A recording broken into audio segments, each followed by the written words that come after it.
What happened to the Anasazi? How could a civilization that thrived for centuries in the deserts of the American Southwest vanish so mysteriously, leaving behind vast stone cities, intricate art, and roads that seemed to lead nowhere? This is the story of a people who rose in one of the harshest landscapes on Earth, and then disappeared.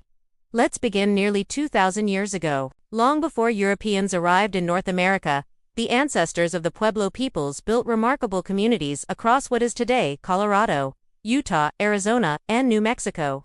Archaeologists call them the Ancestral Puebloans, but they're often remembered by the older name, the Anasazi. They lived in a land of extremes.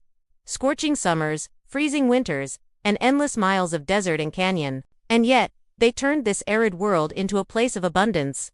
Using dry farming techniques, sophisticated irrigation, and careful observation of the seasons, they grew corn, beans, and squash.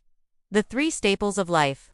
Their survival depended on balance with the land, and for centuries, they maintained it. By around the year 900, their society entered what historians call the Great Pueblo period. This was the height of Anasazi achievement. They constructed massive stone dwellings, some rising several stories high, carved directly into cliffs or standing like fortresses in open valleys. One of the most famous sites is Chaco Canyon, in present-day New Mexico, where great houses like Pueblo Bonito rose in geometric precision. These weren't just homes, they were centers of ceremony, trade, and astronomy. At Mesa Verde in Colorado, entire villages were tucked into cliff alcoves, hidden, yet monumental. Imagine climbing sheer rock faces every day just to reach your home, or hauling water up ladders and stairways carved into stone. These weren't primitive shelters.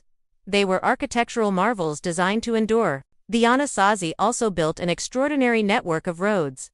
Straight lines cut across the desert, stretching for miles, sometimes leading to distant settlements, other times seemingly to nowhere. Scholars still debate their purpose. Were they trade routes, spiritual pathways, or both? Art and symbolism flourished too. Petroglyphs and pictographs etched into canyon walls depicted animals, spirals, celestial events, and mysterious figures. Many are thought to represent not only daily life but a cosmology deeply tied to the sun, the stars, and the cycles of nature.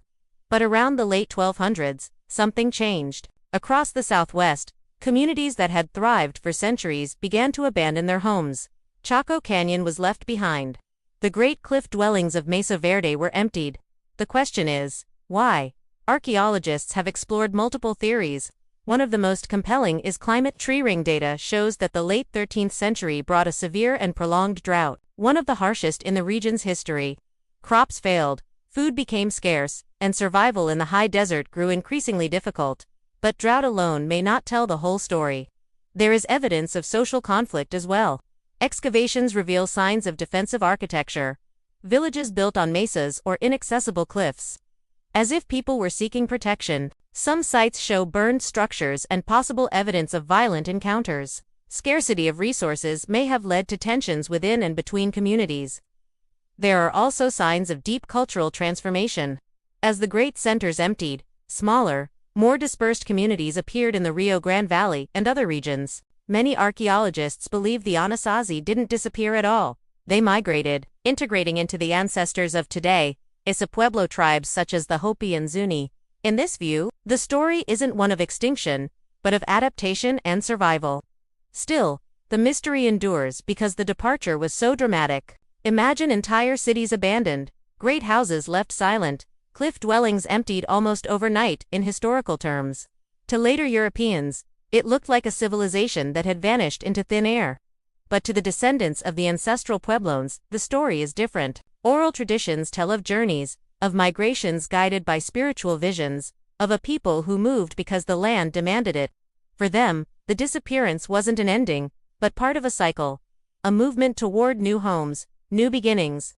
Today, the ruins of Chaco Canyon and Mesa Verde still stand, silent but powerful reminders of the ingenuity of the Anasazi. Walking through them, you can feel the echoes of voices, the crackle of fires, the rhythm of life that once pulsed there.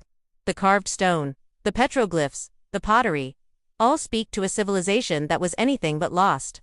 So what happened to the Anasazi? The best answer is that they adapted to crisis, left behind monumental architecture, and carried their traditions into the communities that still exist today. The droughts may have broken their cities, but they didn't erase their culture. The legacy of the ancestral Puebloans lives on in the Pueblo peoples of the Southwest, in their rituals, stories, and connection to the land. The mystery remains because ruins spark our imagination.